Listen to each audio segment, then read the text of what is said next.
Hello, and welcome to a bonus episode of Ice is Slippery, an unserious podcast about hockey brought to you by 1.5 hockey fans. My name is Kate, and I'm the hockey fan. And my name is Fred. I am half a hockey fan. Happy holidays, Fred. How are you? I'm great. Happy holidays. I think we both got some good Christmas presents this year, but the best present of all for me might have been the season 1 finale of Heated Rivalry. I mean, the timing of Heated Rivalry finale on Christmas. I mean, I guess not Christmas for East Coasters, technically, but Mountain Time. We're in the Mountain Time, so it was 10 p.m. on Christmas for us. And I know people around the country and even the world were just like, forget Christmas. It's Heated Rivalry Day. Absolutely. And I think they delivered personally. Yeah, no, it was great. I did not stay up for it. I needed to continue my long winter's nap. Yes, you were recovering from Christmas dinner. We socialized, and that takes a lot out of you. It sure does. I stayed up because I'm a lunatic, and I've now watched the episode 4 times. But it's fine because it was for the podcast, so it was research, and I'm not unhinged, and it's fine. No, that totally makes sense. I definitely wouldn't have watched it 4 times if I weren't podcasting about it. Right. You can't prove anything. Yeah, and while I've seen it twice now. You have, and I think that you enjoyed it as well. Yeah, it was a great episode of television. And really a great season overall, I want to say. Honestly, I do wish it had been a bit longer. I've seen people say it could have been 22 episodes. And honestly, I feel like there was the material for it. But even, I think, 8 or 10 episodes would have helped iron out any pacing issues. But I think for the budget they had, for it being a very surprise sleeper hit, they did a fantastic job. And they did an amazing job fitting an entire book, really almost 2 entire books into 6 episodes. Yeah. That's a lot of content for 6 episodes. I feel like I'm fully immersed in the universe only after like less than 6 hours. Yeah, no, it's really fantastic. So I am looking forward to going back and rereading all the books and just continuing to disappear into this universe. Awesome. So let's talk about the episode. Before we head to the cottage, there are some loose ends to tie up back in the world. The hockey awards are happening and Scott Hunter wins the MVP award. And he gives a speech where he acknowledges that he came out in a ridiculously public way a few weeks ago. And we've talked a lot about the amazing acting performances from Hudson Williams as Shane and Connor Story as Ilya. But Francois Arnaud was also incredible as Scott Hunter. Well, you know my opinions on him. I am afraid you're going to leave me for him at this point. He's fantastic. He's really great. He's just, I don't know. He's so wonderful. And he's not at all like how he was in the books. He is older. He is physically not the same description. But again, I can't imagine anybody else cast in this role. Yeah. I actually think aging him up made sense. And I know it was mostly done because he's kind of a bigger name in Canada. And it was kind of part of the financing to get him in there, I think. But he brought so much sort of gravitas and wisdom. And like, it just felt like he had been in the closet for longer and was wearier and had more emotion about it. And it just seemed like he was at a different stage in his life. You could see how much it had worn on him over time. And Francois Arnaud played it so beautifully. Hard agree. Very scintillating discourse, babe. Yeah, I mean, I don't feel like I can add any more than what I've already said, but I think he was incredible. I want to see him in other things now. A lot of his stuff seems to be in French, though, so that's probably not going to work out the greatest for me. Subtitles work, right? I mean, they do. Yeah. We use subtitles anyway when we watch stuff in English, so we might as well just start watching foreign language stuff. We are older millennials in that sense. We are elder millennials. We have auditory processing disorder. We can't hear shit. Like, subtitles are our friends. Anyway, he was great. The speech he gave was largely the same as it was from the book, but it was adapted to a certain extent. In the book, there was a little bit more negativity about him coming out. He talked about how people were burning his jerseys and kind of made a joke that maybe people shouldn't do that because they're polyester and they're full of toxic chemicals. Oh, okay. But in the show, they kept it more positive, which I think was good because they were really going for sort of the queer happy ending in this episode. Yeah. And I think that was nice. Another big difference is that Kip was not at the award ceremony. I certainly noticed that. And I was like, why is Kip not there? Why is he at a bar watching this? I think really budget constraints. I'm pretty sure Francois Arnaud said that he gave that speech to an empty room. It did seem to be filmed like at the same time like the previous Yes. I know that they shot everything all in weird stages, right? In batches, kind of. So they had that space and shot all their scenes because, it felt like the lighting was exactly the same. And the set and everything. Yeah, all the award show scenes were probably shot at the same time. Yep. So, yes. I actually kind of liked it, though, because, again, this is supposed to be like a few weeks after the Cup final. And it might have been a lot for Kip to be thrown into, hey, suddenly I'm at this award show with all of these people. Suddenly I'm answering like press and reporters and I'm hanging out with hockey players and it's a big thing. Sure, that makes sense. Yeah. And I liked that he was watching at the Kingfisher with his friends because it felt like a bit of a full circle moment because they were the ones that they were kind of supporting him along the way. And this time they got to be with him while they saw Scott publicly acknowledge him. And they all sort of smiled at him and were like, aw, when he said that, Kip had really changed his life. And so I actually think it really ended up working out well. Yeah. And the way they shot it too, like you didn't see Kip's face until he was announced, but right, the camera kind of pans over. So you weren't sure that he wasn't there, but then you realized, and it was nice. They handled it well. I think they did too. But really, all of this opening scene was to kind of tie up those loose ends because now we're heading to the cottage. And that's really where we're going to be for the rest of the episode. Yeah, I will say it was unfortunate for anybody that didn't subscribe to whatever streaming service they would have needed to see the MLH network. As you know, hockey can be tough to catch all the games. And the MLH network, that's on some wacky streaming service. That is true, yes. But it'll be online the next day anyway, so it'll be fine. That is true. One thing I did notice with this scene, though, is I would rather have the MVP trophy than the cup itself. The MVP trophy was way nicer than the cup. It did look a lot more sort of regal and sophisticated than whatever 70s monstrosity has been serving as the pseudo Stanley. Yeah, they still had like plaques, kind of like engraved plaques along the bottom, but the actual like trophy part of it was big and shiny. Big and shiny. I like shiny things. Absolutely. It's kind of my thing. Yeah. So yes, no, it was much better looking. So congrats to the people on that.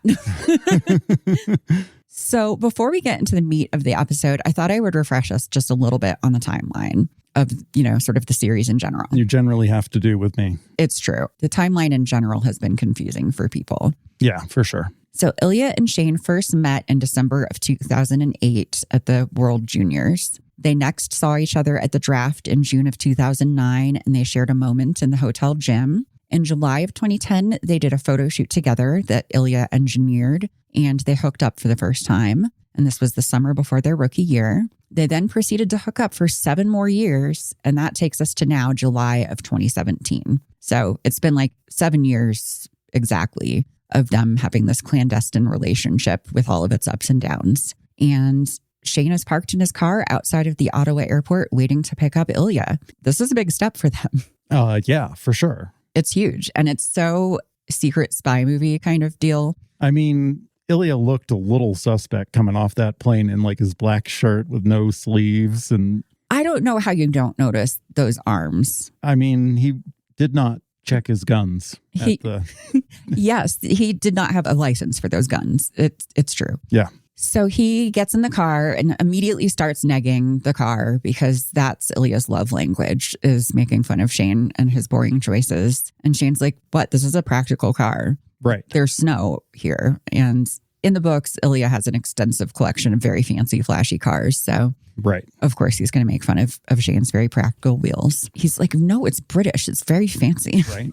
So in the books, the last quarter of the book starts with the two of them heading to the cottage. So again, it feels really right that there's essentially a whole episode devoted to the cottage, because really in the book, there's a big stretch of the final stretch of the book is at the cottage. Yeah. So I'm really glad that they were able to structure it so that there's a whole episode there, because things really do unfold. So again, I know the timeline jumps were kind of a lot for people, especially in the first 2 episodes, but it was kind of a necessary evil to get us to sort of episodes 5 and 6 to be able to. Yeah, right. Like you've got an end game of episode 5 and 6. Like you gotta cover a lot of ground real fast. You have to hit the ground running and then fast forward a bunch in order to get to where you're going. Yeah, I did find it very noticeable and amusing and I'm assuming this would have been product placement, but Ray-Ban, they were both wearing the same Ray-Ban sunglasses. I did not notice that, but good catch. Yeah. I did notice Ilya's because we see him in the rearview mirror coming up to the car. And again,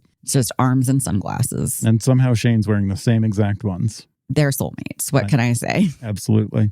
I feel like when they first get into the car, it's maybe a little awkward and stilted. It is, yeah. Especially on Shane's end. Yes, Shane is just sort of talking about groceries and things like that. And he says something along the lines of, he thinks that Ilya will find the cottage relaxing. And Ilya kind of says, oh, is that what we're going to do? Relax? Kind of, I think being a little flirtatious. And Shane very earnestly says, I hope so. I would like to relax with you for once. And I think that catches Ilya a little off guard, the earnestness. And then Shane keeps talking about groceries and how they won't have to leave the cottage. And then Ilya blurts out, thank you for inviting me. Shane says, I'm glad you're here. And Ilya replies, me too, but also terrified. Yes. I feel like that exchange really sets the tone for the rest of the episode, where they're finally just going to be open with each other about how they're feeling and stuff. Yeah. Well, now's the time. I mean, if they're ever going to be open with each other, it's going to be 7 years into this relationship, situationship thing. And again, I think we've talked in the past on the podcast that I'm a pretty big commitment phobe. So I totally get not opening up with somebody until 7 years into the relationship. That sounds totally normal to me personally. So fine, vibes. Anyway, they're both in uncharted territory. They're both head over heels for each other, but they're going for it anyway. So Shane does say that his parents won't interrupt them because he told them he's on a silent retreat, and Ilya laughs at him, but not in a mean way. And then they're holding hands in the car and it's sunny and they're driving, and I am unwell. You are unwell? The song choice was great. Yes, they're playing a French song and the title translates to The Anarchy of Sunny Days, which is a great title. And I'm sure there's lots of symbolism in there that I'm very rusty on my high school French because I'm very old now, but yeah, I feel like the word rival is in there too. I'm sure it is. Probably stuff about sunshine. I loved it. So it's a great sort of opening scene. There's a whole verse about gay hockey players. I'm sure there is, symbolism, really on the nose symbolism. They finally arrive at the cottage, and Ilya, of course, knows all about the cottage because he's watched that documentary where Shane does yoga like obsessively. For some reason, I did not put it together that was the same place, but of course it was. Of course it is. I'm just slow. It's fine. That's fine. That's why you have me around to navigate you through the world. Absolutely.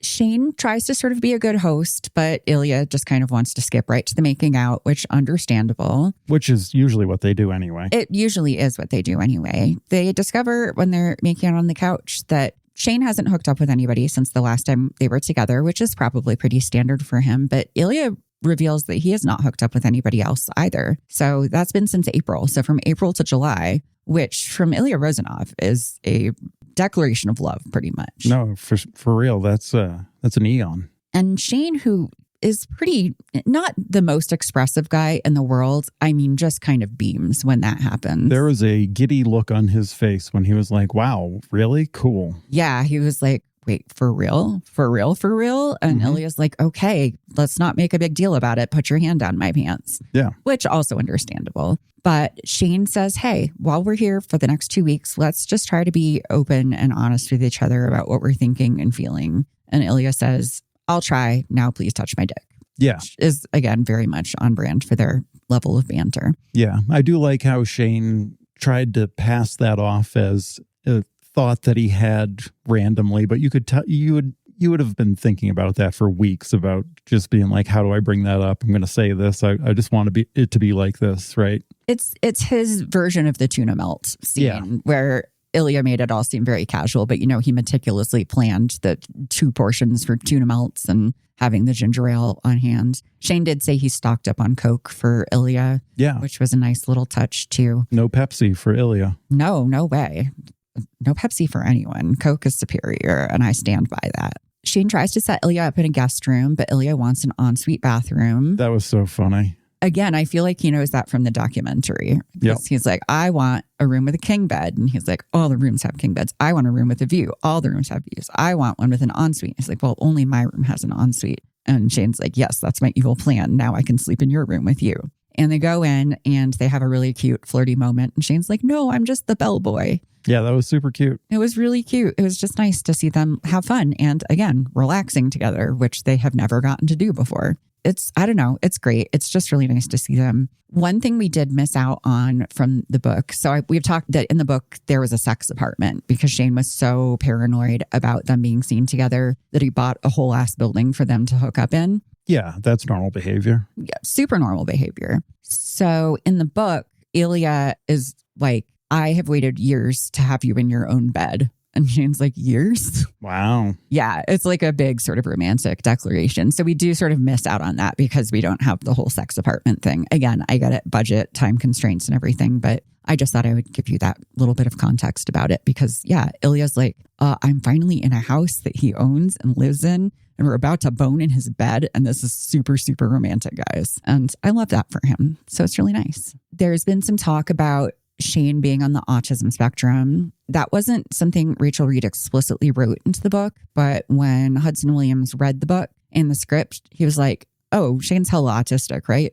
And Jacob Tierney's like, yeah, I think so. And then they brought it up with Rachel and she's like, I didn't really write it that way, but reading back, yeah, he absolutely is. So that's really how Hudson Williams has played Shane all along. Mm-hmm. And that's, I think, why a lot of, his performance has come across as sort of a little flatter compared to some of the other performances. Well, I mean, he's flat, but then you see those moments. The micro expressions and the emotions and things. You can tell he doesn't know how to express himself. And there's like this steely face of a hockey player, but like there are enough moments where you get a sense that he is a real person. He has that sort of combination of neurodivergence and media training where it's like he doesn't know how to just be. Yeah. So that kind of represents itself in the next scene where he's making burgers and Ilya's like, why are you making 8 burgers? And he's like, well, that's what the recipe calls for. And Ilya's like, you can just cut it in half. And he's like, no, I can't. That's what the recipe calls for. Right.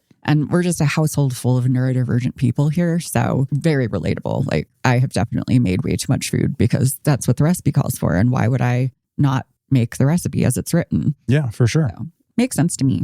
While they're eating their burgers, they're way too many burgers. They talk a little bit about Shane's family because Ilya doesn't really know much about them. Yeah, this is the first time where like Ilya's kind of like, all right, well, tell me about you, right? Maybe a little bit. Exactly. And I feel like he does know stuff and he's just trying to sort of play it cool. He's like, I think your mom's Japanese or something. Right. And that's where you get your looks. And I mean, I'm sure he knows that. And right, of course. He definitely has filed away that detail that Shane's dad reads The New Yorker, which he found out years and years ago. So he's like, yeah, your dad reads The New Yorker because he's boring like you are. Again, the negging being his love language. That's how he tells Shane, like, you're adorable and I'm obsessed with you. Yeah. So they talk a little bit more about Shane's parents and he finds out that Shane hasn't come out to his parents. And a big part of that is because he doesn't really know how to be like, I'm gay and I'm fucking my arch rival. And Ilya's like, I think you can tell them you're gay without like getting into our whole thing. And Shane shuts down about it a little bit, which is understandable. He's still,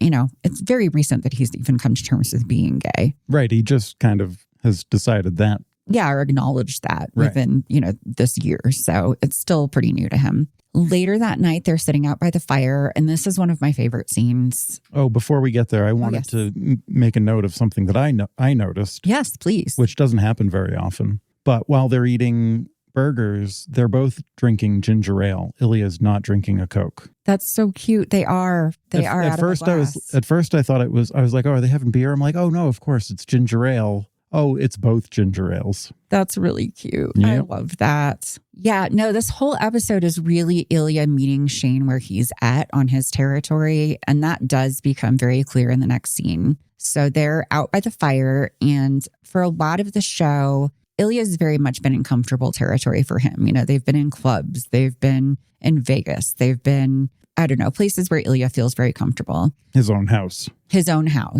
Ilya is not a Canadian wilderness boy, it turns out. No, of course not. He's not sure what's going on here. So he's of the city. He is a city boy. He is an urban dweller. So they're out there. This house is like Shane's sanctuary. He's built it. It's his place. It's where he goes. And they're sitting out there. They've got a bonfire or a fire pit going. And Ilya's like, so you just sit here and watch the fire? Like, this is what happens? And Shane's like, yeah. And he's like, ooh, Canada's so fun. Like, I know, right? he's like, oh my God, Canada's the most boring. I know. I was like, I want to go to Canada because that does sound fun. Yeah, no, I think that sounds like a great evening, personally. Yeah. Shane gets a text from Rose and Ilya gets so jealous. And Shane's like, dude, I'm super gay. Like, I'm the gayest. And he's like, not so gay you couldn't fuck Rose Landry. And Shane's like, no, it was really bad. And I'm not going to get into details, but I cannot overstate how bad it was and how bad I was at it. I think Ilya is still pretty in his feelings about it, but then he gets distracted by a squawking, howling sound. And he's like, what the fuck was that? And Shane explains it was just a loon. And we get the sort of iconic, stupid Canadian wolf bird line from the books, which is sort of a big recurring motif amongst the readers. Yeah. And I had looked at the merch. I think you showed me the merch when they were doing like the pre-orders for it. And like that was already on a t-shirt. So I knew that that was like a line from it and going to be kind of interesting. But shout out to loons. There was a lot of bird sounds in this episode and I enjoyed it a lot. As an avid birder, you were very excited to hear the birds. Yeah. And loons, you know, I mean, they're Canadian as hell and they're on Canadian lakes and like that's pretty normal, but they are pretty symbolic as well. So, you know, it does kind of delve into that with just the nature of the bird. Interesting. I'll have to do some more reading on that. I don't know my loon lore. Well, I mean, they live on water, land, air. They're often seen as bridge builders between worlds. Ooh. Yeah. Solitude and serenity, obviously. And they typically mate for life. Aw. So, you know, I mean, of course you're going to pick a loon for, you know, the bird that's going to be there. But I think it's kind of interesting that it was a loon and it figured so heavily into it. I love that. That's awesome insight. Thanks for looking that up. I would have never thought to look into the loons. Shane does think it's very funny how scared Ilya is of the loon. Yeah, I mean, it's very funny. And then Shane does a loon call and Ilya's like, of course you speak bird. And Shane's like, I'm fluent in it. Yeah. So I wonder if he actually learned to do a loon call. Probably not. Probably not. But he did a great job miming one. He did. It really did look like he was doing it. But it's a great callback to how Ilya's like, oh, Shane's good at everything. He's good at English. He's good at French. He speaks bird.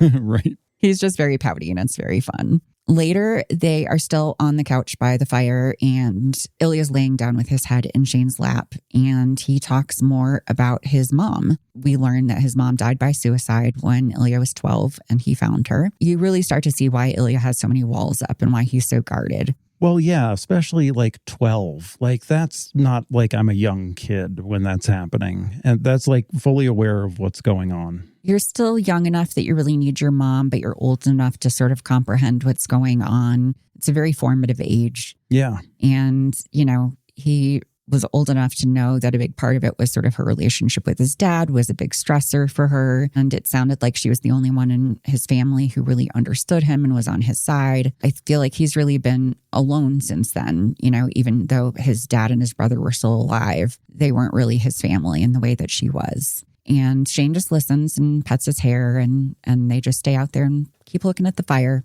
And it's a really nice, quiet, peaceful moment. So again, the cottage is where they're sort of opening themselves up emotionally and taking that time to get to know each other and know about each other's families. Yeah, it was a tender scene. It was sweet. It was emotional and cathartic even in a way, I want to say. Right.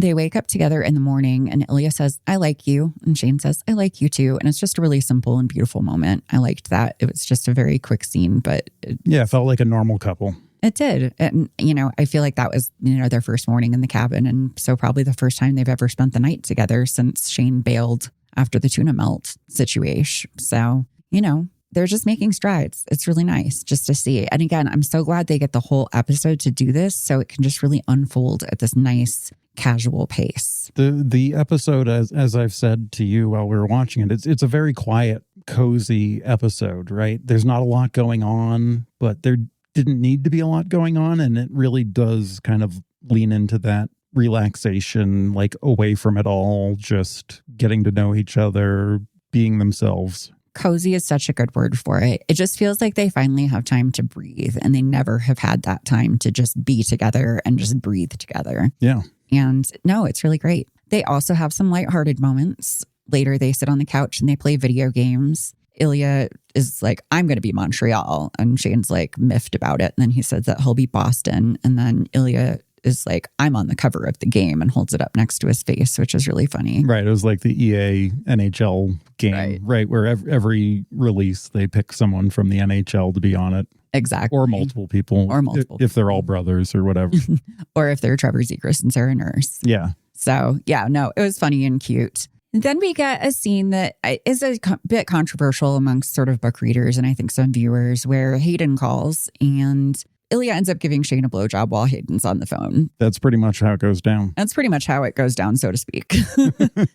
So, yeah, I mean, I don't love this scene. I don't know. I just am like a little squicked out by the thought of somebody getting a blowjob while they're talking to me. I don't know. Maybe that's just me. Maybe I'm a weird old prude. No, I mean, people like that kind of thing for sure. It did seem a little weird because it seemed like Hayden was maybe talking about his baby that he just had and his like his family and maybe some challenges that his wife's going through or something. It seemed like more than just like a, hey man, what's up?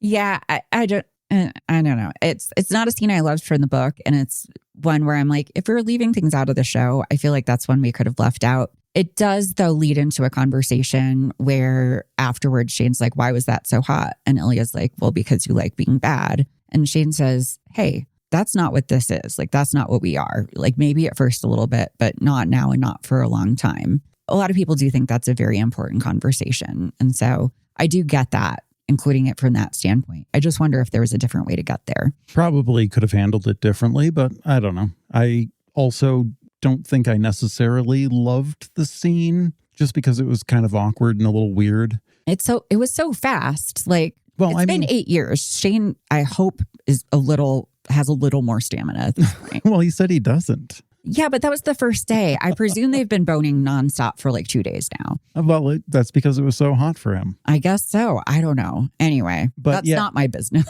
Yeah. And I don't know that the acting kind of sold how into it he was or how hot he thought it was. It seemed more like he was like, oh, please stop. But I don't know. It was just, I think because it was rushed. And like, again, I get it. I also don't want to watch like 10 minutes of that. Right. So like, I'm fine that it was short, but yeah, he's just having like a full on conversation talking about like taxes and groceries and shit with Hayden. That would be also awkward in a different way. So I don't know. That one was not for me, but that's fine. They don't all have to be for me. Yeah. And it was fairly quick. It was fairly quick. And it led to the conversation, like you said. So it did. And all of this is about sort of growth and progress in the relationship ultimately. Even though poor Hayden, I mean, at least Hayden is none the wiser, at least. I mean, I don't know how he could be on the other end of that phone. Like, Shane is not chill. Not chill. He is not chill at all. And he's got to go because the Amazon driver's there. Really? He has zero chill. He's like moaning on the... Anyway, yeah, we can stop talking. Yeah, let's stop talking about it. We've already talked more about it than they've talked about it on the show. So Absolutely. It's fine. So later they're kicking a soccer ball around in the backyard, and... I was expecting more soccer skills, if I'm going to be honest. I don't know. I've seen hockey players play soccer. They're not always very good. I don't know. They play it backstage.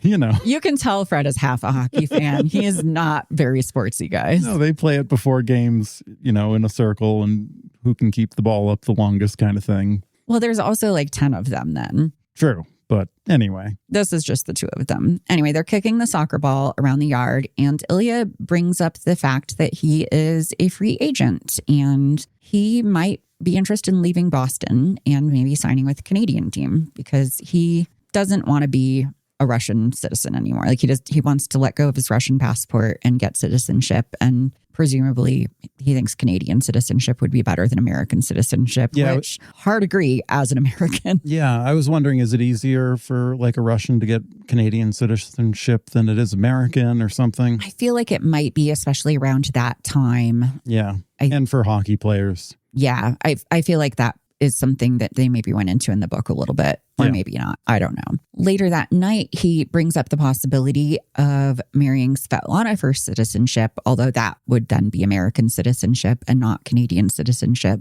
Shane is trying not to show how much it bothers him. Mission not accomplished. Mission not accomplished. Shane is very he's a bad liar, as Ilya said in, I think, episode 2. I do feel like Ilya kind of brought it up to see as well. I think a lot of people think that Ilya is tactless, bringing this stuff up or not sensitive about it. I think Ilya is bringing it up because he doesn't always know how to read Shane. Right. And doesn't know if Shane's as in this as he is, and is just trying to get a reaction and see. And Shane is always sort of the epitome of go on, girl, give us nothing when it comes to sort of facial reactions. And he's like, okay, that's fine, whatever. I like girls. Sure. You know, he just kind of shuts things down and doesn't really give Ilya what he's looking for. Like at the All-Star game, when Ilya's like, so did you bring anyone? And he's like, no, my parents didn't come. And Ilya's like, I'm not talking about your parents. I'm talking about your movie star girlfriend. Is she here? Shane, whether it's on purpose or just as part of the neurodivergence, tends to obfuscate a bit.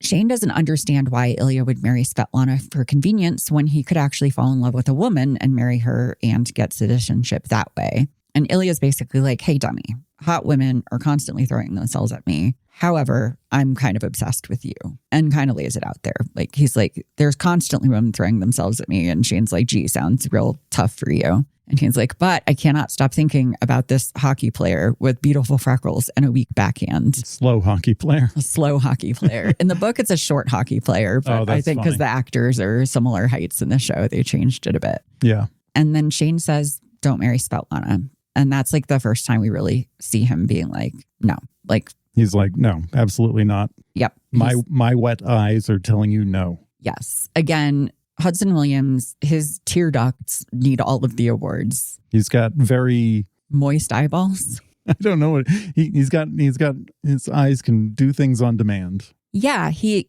has great control over his tear ducts or something. Right. He can make his eyes sort of well up at just the right moments without spilling over. They get very shiny, like anime eyes. It's so expressive. So even when his face is very still, you see everything you need in the eyes, and it's just crazy intense. Yeah. And also, you know, when Ilya's lying on the couch in this scene, it also shows to me how great Connor's story is, because when he's in character as Ilya, his face looks so Russian.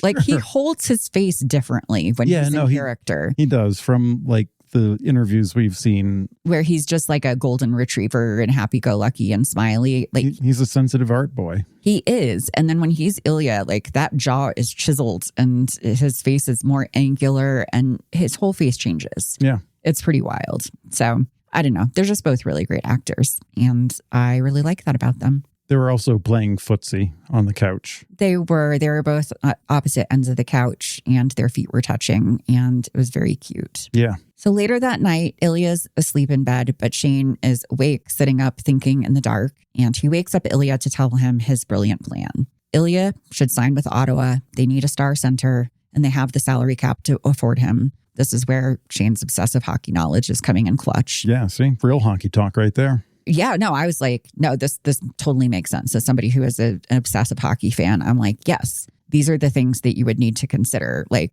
can this team afford him? Do they have the room for him? Do they need him? Yeah, these are important factors to consider. And we know people need centers.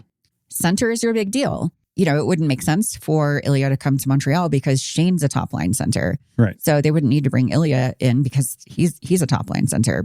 Ilya can play winger, but see, this is too much. Sorry. Yeah. Now that's actual hockey talk, and that's a whole thing. Right. Like who's going to go on the second line, Shane or Ilya, right? Right. Or is Ilya going to stay on the top line and play wing, because they did that at the All-Star game? Anyway, that's for a real hockey podcast. Right. They would be in the same division still, but Montreal and Ottawa are not huge rivals the way that Boston and Montreal are in this universe. And Shane says they could set up a charity together in order to have an excuse to be seen together, so it wouldn't be weird if they were spotted out in public. They'd only be 2 hours apart, so they could see each other more throughout the year. And maybe one day when they both retire, they could be a real couple. And I don't get the sense that Shane is much of a planner. He just is like a doer. Okay, sure. Like his mom's the planner. He's just the doer. He just shows up. He's, I think, very diligent and a hard worker, and he just does the work. But I don't think he takes a lot of initiative necessarily. So for him to come up with this whole plan and just, I mean, he's staying up because he's just like, well, I can't let him marry Svetlana.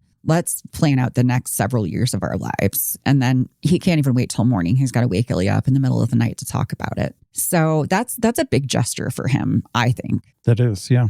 And Ilya also thinks it's hella romantic because he gets a little teary-eyed. He gets on top of Shane and they start kissing. And Ilya's mumbling and Russian in his neck. And then he says, I love you. And then he kind of panics and starts to backpedal because Shane says, holy shit. Which, I mean, yeah, that's kind of, he's like, I don't think he ever thought he'd hear that probably. No, it was certainly unexpected. Yes. But then he says, I love you too. Oh my God, I love you so much. And then Ilya cries and Shane gives him forehead kisses. And at this point, I am deeply unwell. Like, it is not okay. Yeah, I can't even imagine like seeing you watch this the first time through. No, it was a problem. I was just sitting on the couch, just hiding under my blanket. Like it was, I got a really nice new blanket for Christmas and I was just buried under it. It was like a very fancy alligator with just my eyes peeking out over it. In the morning, Ilya sits on a rock and smokes a cigarette, and Shane brings him coffee and a blanket, and they cuddle up together to watch the sunrise. I mean, it could have been tea. It could have been tea. You are right. Sorry, tea boy. Just because you drink fancy tea from the Boston Tea Party. Later, there is a sex scene that is brief, but it's super hot, but it's also romantic. Yeah, it was romantic and kind of intimate sex, huh? Very intimate. This was the first like hookup post I love you. Yes. Or that we've seen. Who knows how often they're getting it on. Yeah, I mean, I'm sure they have christened every surface in that cottage at this point. Yeah, for sure. No, they're in bed and there's nipple sucking.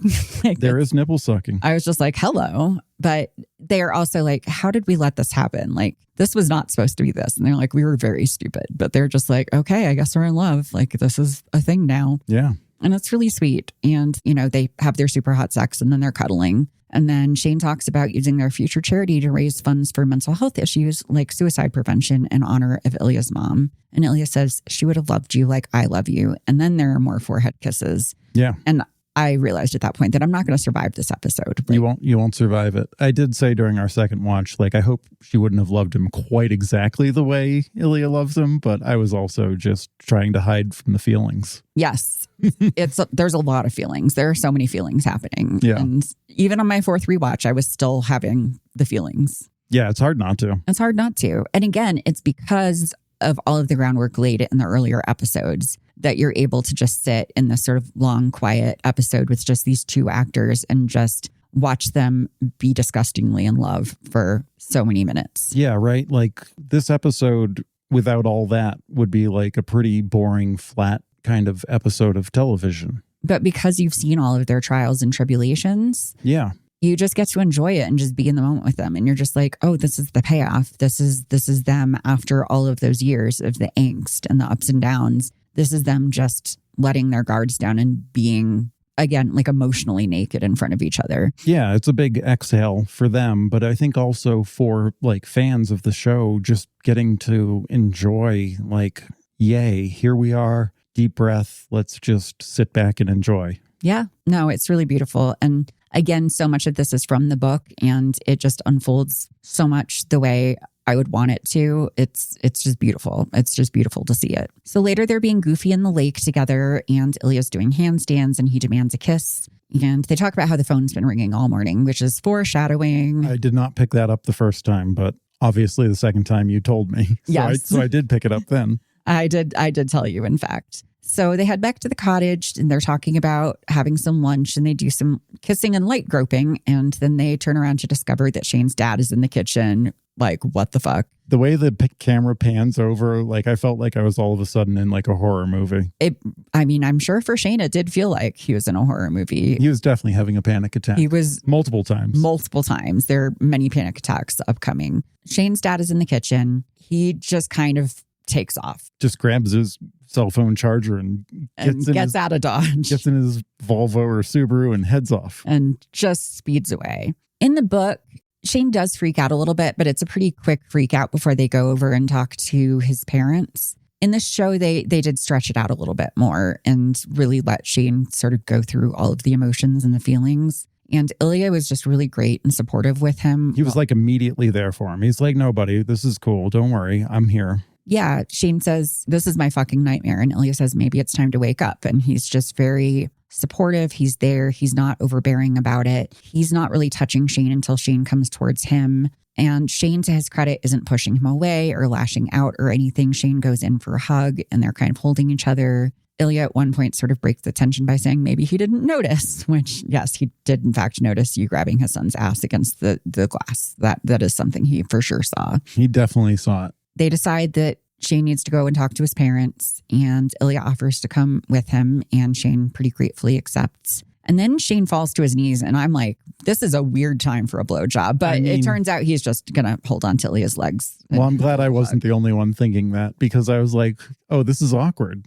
Right. I'm like, are we having another awkward blowjob this episode? But no, it was not. Like, go deal with your father. That you can do that later. Right. Exactly. But okay, it's just us having dirty minds, I guess. We've just been conditioned at this point. Yeah. So they leave. Shane's wearing a nice button down because he's a presentable boy. And Ilya's wearing his Boston Raiders shirt because he is forever a troll. I do think maybe part of that is just to be like, well, I'll draw all the negative attention so that Shane doesn't have to deal with it. Yeah, I really liked Shane's shirt, by the way. It was really nice. It looked very nice and comfy. I'm sure it was very expensive. It was like a linen shirt. It was. Yeah. Shane's like, really, that shirt? And Ilya's like, what? They don't know I play for Boston? Mm-hmm. Which was funny. There are like little moments of humor sprinkled through this episode too. It's not just unrelenting romance and longing, which is nice and it feels real and lived in, which I love. They get to the parents' cabin. They walk in and he says, hey, it's me, Shane. Hi, it's me, Shane, your son. And I live down the street.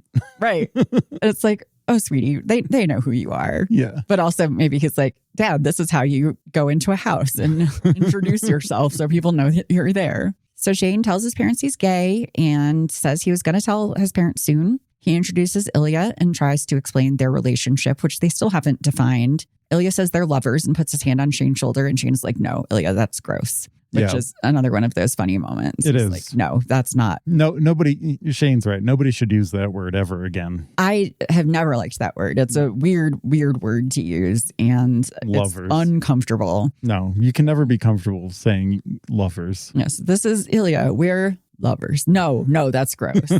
Shane's mom, Una, is very confused because she says you hate him. And Shane gets why people do, but he actually loves Ilya. Right. They all sit down with coffee at the table, and Shane's parents reveal that they're not entirely surprised that Shane is gay. They had suspected that it was a possibility. They are more surprised about the Rosanov thing. Ilya's like, you can call me Ilya. Right. Which was fun. Yeah, I know. That was cute. He's like, I don't need to be last named right now. This is fine. We can be on a first name basis. Shane's dad, whose name is David, deduces that they must have gotten together at the All-Star game in January of this year because they have such obvious chemistry on the ice. It was the helmet smooching. That's a dead giveaway, right? Helmet smooching, it's certainly a telltale sign of something. Chemistry. They reveal that it was actually much earlier. Shane says that it's been since rookie year. And Ilya says it was actually the summer before rookie year. I feel like Una is going to sit up in bed in the middle of the night and be like, the summer before rookie year, and realize she saw Ilya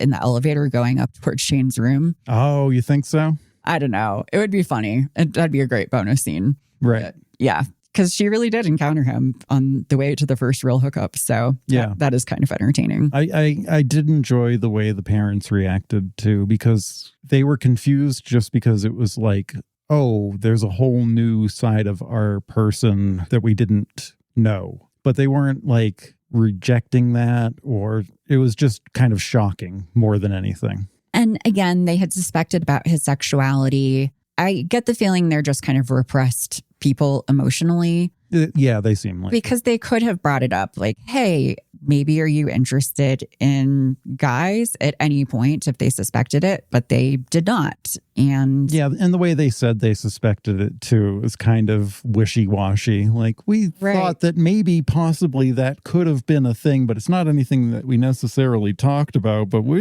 don't, It was one of those kind of things. It kind of recontextualizes the Swedish princess conversation from the Wimbledon talk, where they're like, there's going to be a Swedish princess there. And then he leaves and the dad's like, a Swedish princess, really? She's like, I don't know. Right. So maybe they were like, well, I guess maybe he does like boys. So I don't know. I thought that was interesting. Yuna can't believe that they've been in love since their rookie season. And they're both like, oh, no. Which is also really funny to me. We were just boning since then. Exactly. I have in my notes, they are trying to think of a polite way to say that they've just been boning. Ilya's making some hand gestures and Yuna picks up on it. But David remains clueless. And I feel like Shane maybe gets a lot of his cluelessness from his dad. Yeah, he does. He seems a little out of it sometimes. He does seem doddering or something. A little bit. He's just like, oh, do. David is confused. Yuna explains that they were just lovers at first. And Shane is like, no, that word is banned now. We are not using that word anymore, which co-sign Shane. Yuna's like, you know what? This coffee is not going to do it. Let's all drink some vodka. David brings up Ilya's reputation as a ladies' man. And Ilya and Shane are like, yes, he is bisexual and also kind of a slut. And then Ilya says, it's true, I've been with many women, but I have only been in love with one person. And he and Shane look at each other and their feet touch under the table like they did at their first All-Star game all those years ago. Yeah. I thought it was interesting that both of them kind of started moving their feet like independently of each other towards each other at the same time. Yeah, it's just so much of their relationship has been defined by touch, physical touch in sort of the sexual way. But there are those moments of comfort touch too that have happened. Right. There was that first moment with the feet at the All-Star game. There was in the hotel room at the later All-Star game where Shane climbed on him to hug him. There's been so much hand-holding in this episode. It's just been really cute. So yeah. There was the hand on the back during the presentation or something. At the NHL awards or the MHL awards. The MHL. MLH, whatever. The Major Hockey League. Yes, whatever it's called. We all know it's the NHL, whatever. I'm not gonna pretend.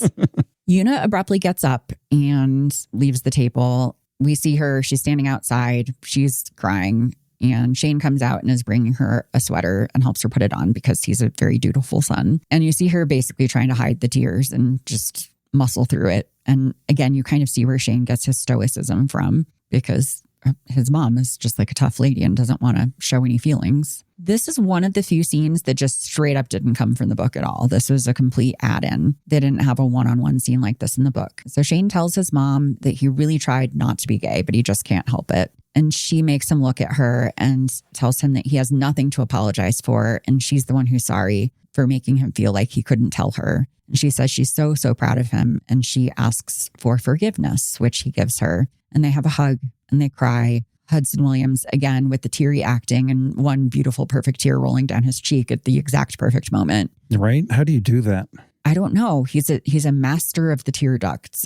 It's crazy. But it's a beautiful scene. It's really nice. I like how it is kind of starting off with him being like, I'm sorry. And she's like, no, idiot. Like, I'm the one who's sorry. Like, this is my fault, not yours. And yeah, I think the reason why she was out there was she was feeling like a pretty bad mom because she had not realized this thing and had been feeling like she had been pushing this way and had made him feel unsafe. But then pretty quickly, she's like, all right, let's wipe off our faces and go inside and make a plan to deal with this because she's a momager and that's what she does. Yeah, I think even if it wasn't in the book, I don't know. That was a pretty powerful scene. I thought it was nice. I liked it. And yeah, again, that one single tear, like he might do like tear duct kegels or something because the timing, right?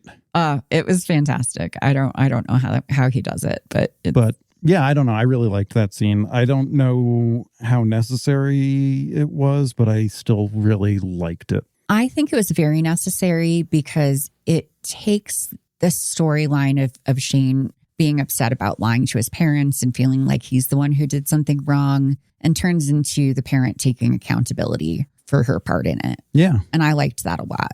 Yeah. So that checks out. And yeah, the dad's just over being a dad, clueless. Like he's the clueless dad who doesn't know what YouTube is. Just bopping around the house. Just bopping around the house. He has no idea what's happening, and that's fine. Yeah. They head back inside. They're all back at the dinner table. They're all eating food now. Yeah, they made some like pasta. They made some pasta. As the Canadians say. They do. It's true.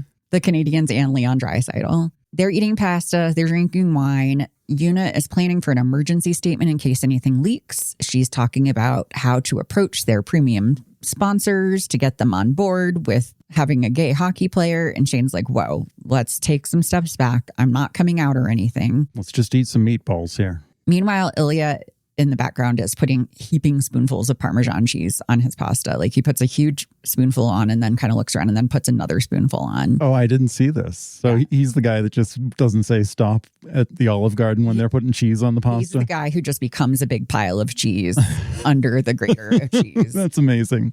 And he's shoveling food in his mouth and he's smiling and he's having a great time. He's probably hasn't had a family dinner in 15 years. Oh yeah, this is like real like extra normal for him. He's probably loving this, huh? Oh my gosh, I think he's having the time of his life. He's been pretty quiet for a lot of this, but when you see him a lot, he's just kind of smiling and like, this is nice. Yeah. You know, even as tense as this is for Shane, this is just happy families for Ilya, which is kind of sweet. Una isn't sure about Ilya's plan to play for Ottawa because she thinks it's disloyal to Boston, who drafted him. And Shane points out that Ilya is being loyal to him, which is true. And that's the thing, you know, at this point, I think it's pretty clear Ilya's all in on Shane. He's just like, yes, everything I do is for this man.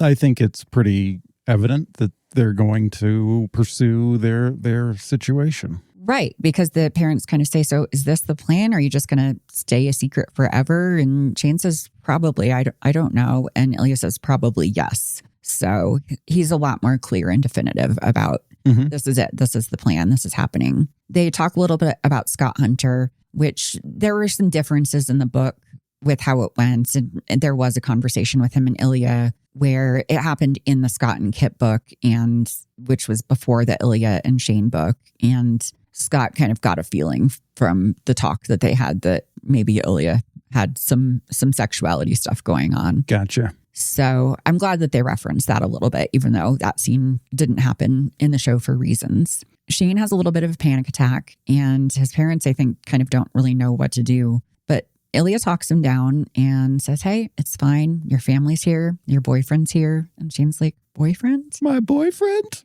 And Ilya's like, I think so. Probably. Yes. And they've defined the relationship now. And they cut over to the parents, and Una says, since rookie year. And the dad says, since the summer before. And he gave him a kiss too. He did, right on the mouth. Like right in front of the parents. Like a little smooch on the mouth. Holy smokes. It was so sweet. Yeah, it was right. just like they were just being real boys and just like out in the open, just living their lives. And I loved it. Yeah. It was a beautiful moment. It was. They end up leaving David and Una's house. They're making plans for the parents to come over for dinner. Una's going to bring a chicken and some salad fixins, and the dad's going to bring some beer. Ilya's like, text first.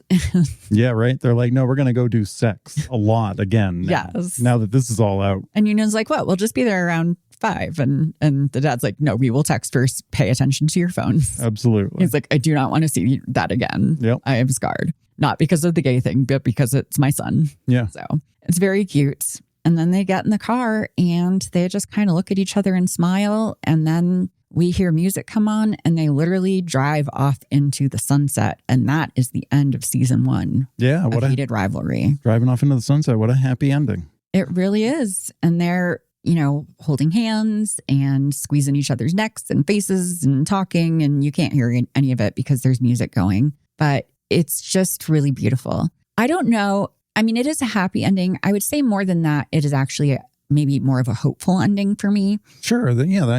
Totally. Because at the end of the day, they're still in the closet. You know, they're out to Shane's parents, not necessarily by choice because, you know, they were kind of outed inadvertently. They have defined their relationship. They are in love. They do have a game plan for the future. So things are certainly the brightest they've ever been for them. But it's certainly not resolved. It is, I think, as close to a happy ending as you can get now. I think they kind of probably anticipated they would only get 1 season of this show. And that's about as close as they would be able to get to a happy ending for that. Mm-hmm. And I would have been very satisfied if the show would have ended there. I would have felt okay with it. Yeah, that's a good way to go out, right? Like you're saying, hopeful. Exactly. Yeah. But I do think that opens up a lot for season 2 because... Oh boy, season 2. Holy Oh my smokes. God, I'm so excited there's going to be a season 2. I'm beyond ecstatic that it's been picked up for another season because I just think Jacob Tierney did such a beautiful job adapting these books. He and Connor Story and Hudson Williams all have such reverence for the source material and really refer to it and really value it and take the characters very seriously and the plot very seriously. And they're not just like, oh, it's a smutty romance book. We'll just do whatever with it. They really treat it very seriously, and they know that the audience cares about it, and they care about making it right for the audience. So I feel like it's in good hands. This property is in good hands. It certainly is. And just imagine how good it will be when they actually like give him a budget too. That would be incredible if that happens. Because I definitely throughout started to notice more and more like how it was shot and how it was put together. And you could see like, oh, this is the same thing here. Like the road they drive out on is the same road they're driving in on kind of thing. It's like the same shot basically. So yeah, you do start to pick that up a little bit, but yeah, very exciting. Overall, I think it was an amazing show. Did it have some flaws here and there? It sure did. You know, that's going to happen when you have a tiny, tiny budget, when you have like $11 and a bunch of unknown actors. But the casting that they did was so phenomenal. I keep harping on it, but it's been so perfect for the show. And I couldn't be more happy for the actors who have blown up. I mean, Connor Story, I think, had something like 50,000 followers on Instagram when the show debuted. He just crossed 1 million today. Yeah, that makes sense. You know, 3 weeks ago, he was waiting tables full time, and he was a member of the LA underground clown scene. Excuse me, what? Yes, there is an LA underground clown scene, and Connor Story was a big part of it. And he like does clown shit? He does clown shit. He grew up tumbling. Oh, okay. Yeah, so he's a very interesting dude. Yeah, well. That's Hudson Williams was doing movies, and his movies are still online, and he's running around out there in, you know, a leopard print crop top.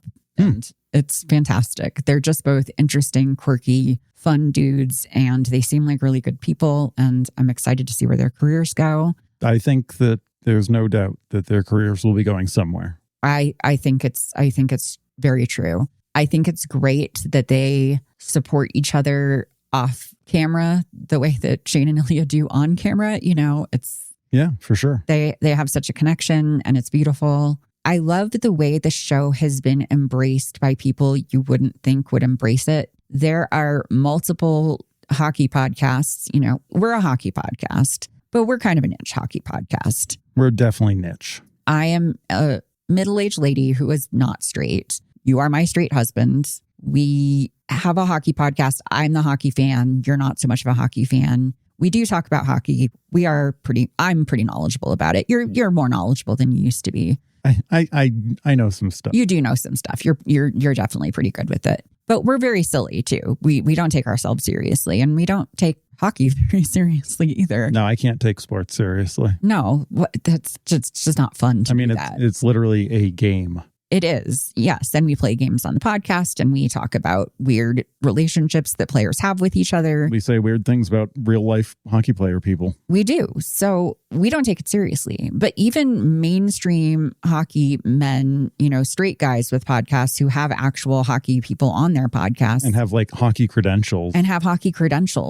People who have played hockey, people who have interviewed hockey players. They're watching this show and they're obsessed with it. They love it. They are fully on board. They are rooting for these guys the way that we're rooting for them. And it's been really beautiful to see that, because I think a lot of people thought this show would be popular with a really niche group, which it has been, but it escaped containment and it's everywhere. And it's being really appreciated by people outside of the target demographic. And that's really driven a lot to its success. Yeah, for sure. I am really happy that there will be a season 2. We will not be seeing it until probably 2027. 2027. Right. Oh boy, how are you going to survive? I'm not sure. Probably I'm going to just ask to be put into an induced coma so that I don't have to live in a world where none of this is happening. Just wake you up when it premieres. Yes, wake me up when it premieres, and then I'll be fine. It'll be okay. Maybe give me like a week before it premieres so I can catch up on all the press stuff. There we go. There we go.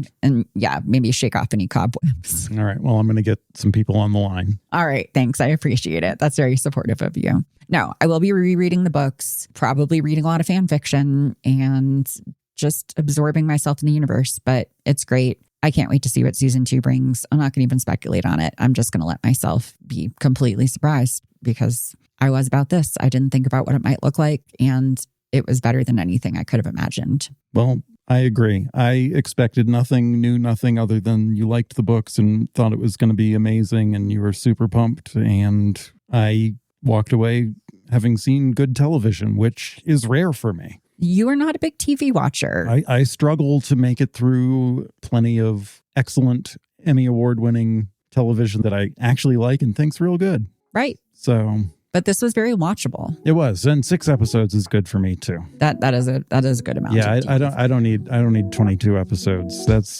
like big commitment. I do need 22 episodes of this show. I think the rest of the world, yeah, it's clear we need 22 episodes, but we'll see what we get. I'll take whatever I can get, honestly. And that's going to be the end of regulation for this bonus episode of Isis Slippery. We have had a lot of fun doing these bonus episodes on Heated Rivalry, and you can continue to listen to us talk about hockey in a very unserious manner every week. If this show is making you want to get into hockey, I am pretty active on our socials. You can find us on Tumblr, Blue Sky, TikTok, and Instagram at IsisSlipperyPod. You can also email us at isisslipperypod@gmail.com. I'm always happy to be a hockey ambassador and answer any questions you might have. Until next time, stay out of the penalty box.